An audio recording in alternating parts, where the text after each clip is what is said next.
What's good, peeps? It's your boy Salty. Let's get down with another one. Here we go. Piss me off, have fun with SWAT. Drug dealing neighbors steal from me and piss me off. I gather the evidence that gets them arrested and put away for a long time.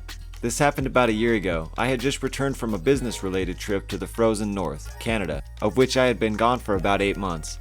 During this time, my wife had kept me apprised of everything going on in the neighborhood, as well as her suspicion that our new neighbors behind us, henceforth known as DDN for drug dealing neighbors, were dealing drugs. Since I'm all about keeping my family safe, I install security cameras all around and inside my house. Most of my neighbors were perfectly fine with the cameras, and a few asked if I could set theirs up if they bought them. DDN, however, was not pleased. He waited until I was heading out to my car and confronted me, demanding I take them down. Hey, take those cameras down. I don't need no one knowing my No, they're watching my property. Can't see into your yard at all. Man, you. Take those down or I will. If I ever see you on my property, you'll leave in a body bag.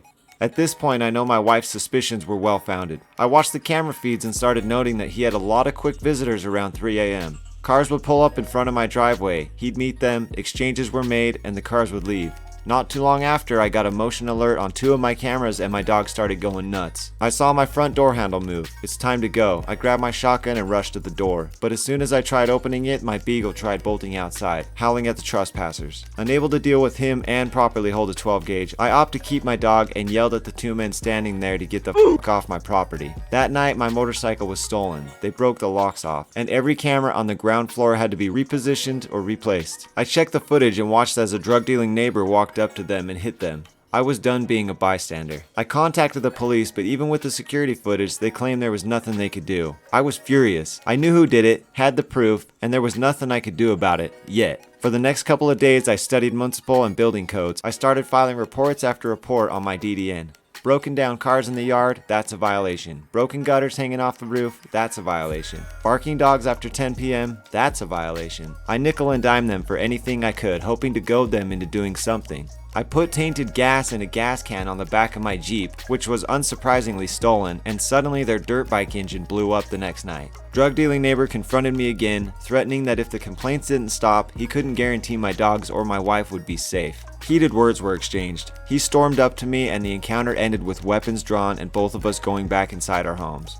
Finally, the coup de grace. Remember the security footage of DDN's late night visitors? I filed a report with the Counter Narcotics Division and included everything, license plate numbers, car models, and colors, all information I'd gathered for the past few months. They got enough security footage for a search warrant and the other evidence made sure it wasn't a friendly visit. I got to watch the security cameras as SWAT descended on their house. I got to see the drug dealing neighbor and everyone else let out in handcuffs. I later found out that the dogs I had called about were being bred and used as bait dogs. The police confiscated a small arsenal and enough drugs that those assholes won't be out of jail until I'm retired. I just love the part where he has the shotgun and his dog's trying to bolt outside, but he opts to keep the dog and just yells at him. Young and rude adults refuse to pay for public transport, but oh, sweet revenge at the end of the day. I work as a train driver. I drive smaller trains mostly out on the countryside and people are generally nice and well behaved. But of course there are also the alcoholics, drug addicts, and general weirdos that use the public transport, and some people that just live to be a pain in the ass. This was a few years ago. We were traveling in the late afternoon and my conductor, let's say C, storms into the driver's cabin, angry and annoyed, and tells me, "We have 2 rude good-for-nothing guys on board and they're such assholes." Well, what did they do? They have no tickets, refuse to pay, just laughs up in my face and are saying, "What are you gonna do about it?"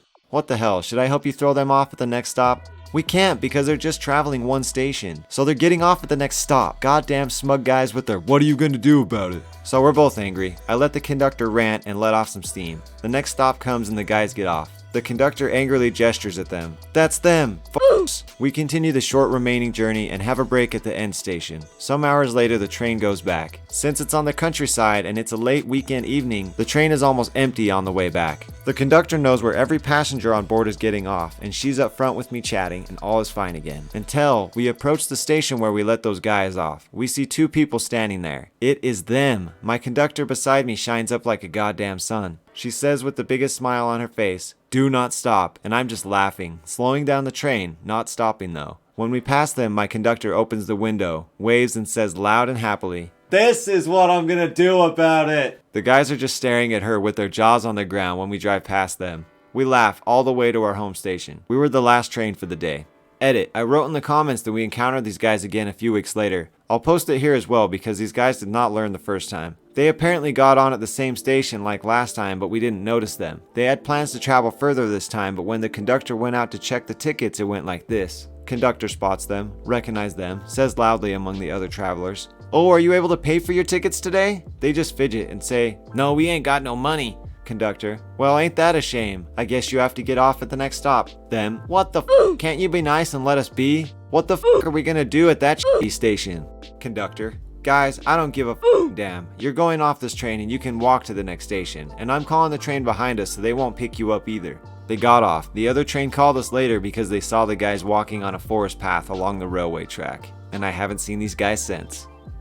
I just love that story. You can't do that here anymore. They got cops at every station just waiting to give out tickets.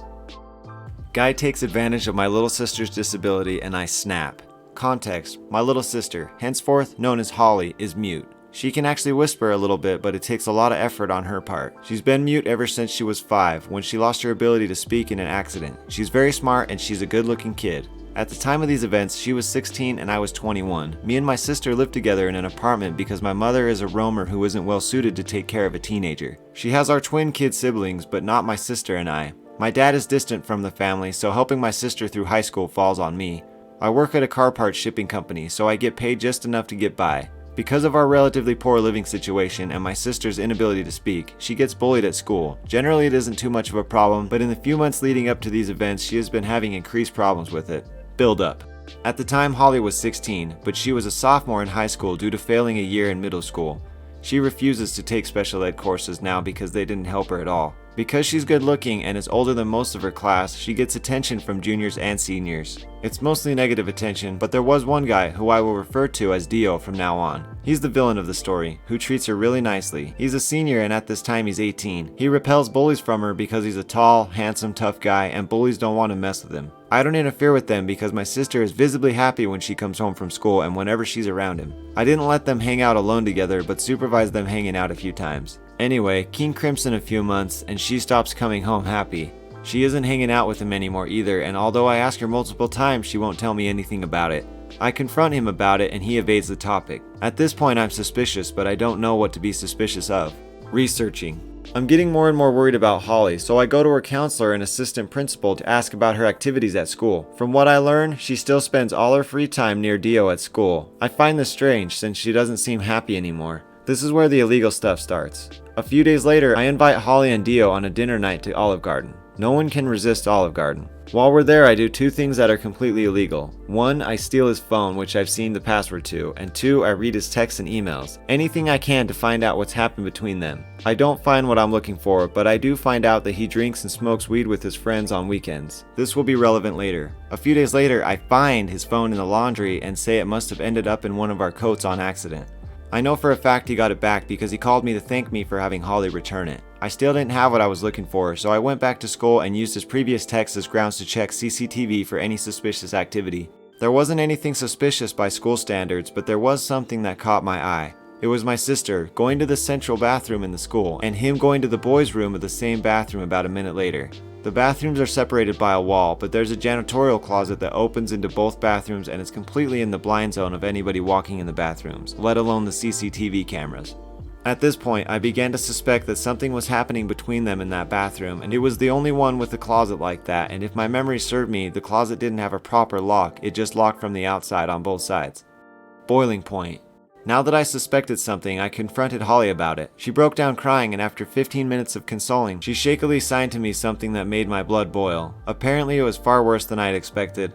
I had thought they were going in there and doing drugs or something, since Dio was the kind of guy who would pull that kind of thing. As it turns out, according to Holly, he brought her in there one day, closed the doors, held her down, and her. He told her that he would know if she told anyone, and he would hurt her if she did. Because she physically could not scream for help or make any kind of loud noise for that matter, he got away with it, and the worst part is, he was threatening her into meeting him there every couple of days and doing that to her. I was livid. My first instinct was to call the police, but I realized that there was no evidence except the testimony of a mute girl. I wouldn't be satisfied with police intervention anyway. The first thing I did was call Holly in for a week from school. Family emergency can get them a week of excused absences easily. The next thing I did was find out where he lived. After that, I planned the most brutal revenge I could think of. Highly illegal revenge. My first step was to break into his house. It turns out his parents go out a lot, and he leaves to smoke and drink with his friends. I knew from reading his text that there was a spare key on top of the porch light in the backyard. That Saturday, I scoped out the place and waited for everyone to leave. I then began phase 1 of my revenge. I went into his house through the back door and found his room. I smashed his PC, stole his wallet, and pissed on his bed.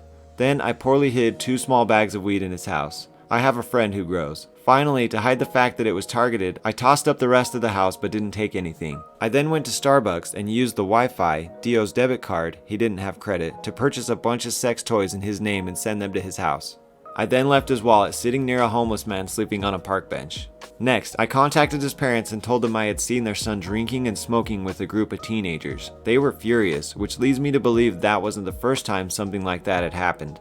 Finally, I went to the back road he walked on his way home from his drinking parties, which I had found out in a text from one of his friends. I waited for 2 hours in some bushes for him to walk by, and then wearing sunglasses and a hoodie, I jumped him. I demanded his money and phone, although I knew he didn't have his wallet. I kept one hand in my hoodie pocket, pointing it like I had a gun, which he believed. He handed over his phone and ran away. I then finished up my plan by using his phone, which I still had the password to send an email to the school from his email, confessing to my sister in the janitorial closet multiple times, as well as possessing drugs on school grounds and drinking alcohol when he was underage. Then I snapped his phone on my knee and went home.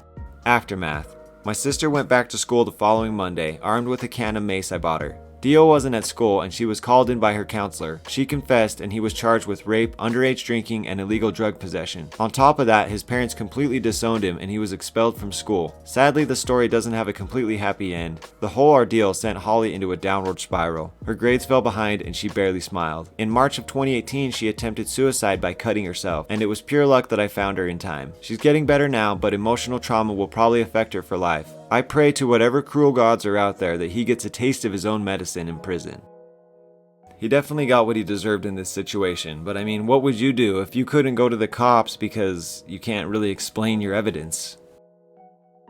I hope you all enjoyed these pro-revenge stories. Hit me up in the comments and let me know what you think. We'll see you all in the next video. Peace.